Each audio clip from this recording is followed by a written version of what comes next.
नमस्कार दोस्तों, आप सभी का स्वागत है हमारे RG technical boy YouTube channel में। और फ्रेंड्स, आज की इस वीडियो में आप लोगों को बताने वाला हूं कि अगर आपका वीवो का फ़ोन है और ऐसे में अगर आप लोग चाहते हो कि जो हमारी पहले से रिंगटोन लगी हुई है अगर हम चेंज करना चाहते हैं या फिर हम कोई गाने की रिंगटोन लगाना चाहते हैं या फिर कोई ऐसे अपने फ़ोन की डिवाइस के लगाना चाहते हैं, लेकिन हम कैसे लगा सकते हैं वो आज के इस वीडियो में बताने वाला हूँ। तो सबसे पहले आपको क्या करना है, अपने फ़ोन की सेटिंग के अंदर आना है। जैसे आप फोन की सेटिंग के अंदर आ जाते हो उसके बाद यहाँ पर एक ऑप्शन मिलेगा साउंड एंड वाइब्रेशन वाला, तो यहाँ पर साउंड एंड वाइब्रेशन के ऊपर क्लिक कर देना है और उसके बाद फिर यहाँ पर स्क्रॉल अप कर देना है। आप ऊपर की साइड में स्क्रॉल करना है, उसके बाद यहाँ पर नीचे की साइड में आप देखोगे यहाँ पर ऑप्शन आ जाएगा।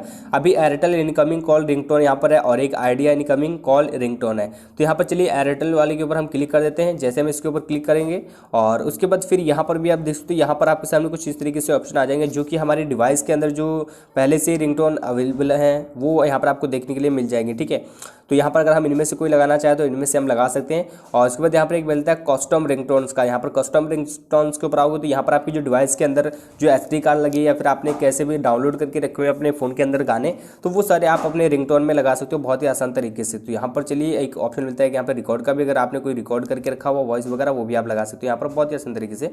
तो अभी चलिए यहाँ से हम बैक आएंगे और यहाँ पर मैंने ये वाला एक लगा के रखा हुआ है, तो इसी तरीके से आप भी अपने फ़ोन में वीवो के फ़ोन में आप रिंगटोन अपना चेंज कर सकते हो। सो आज के इस वीडियो में इतना ही। अगर आपको इस वीडियो में कुछ भी अच्छा लगा हो तो प्लीज़ मेरे इस वीडियो को लाइक जरूर करना, और अगर आप मेरे चैनल पे पहली बार आए थे तो प्लीज़ मेरे इस यूट्यूब चैनल को सब्सक्राइब करके बेल आइकन जरूर दबाना कि आने वाली वीडियो का नोटिफिकेशन आप लोगों को सबसे पहले मिल सके।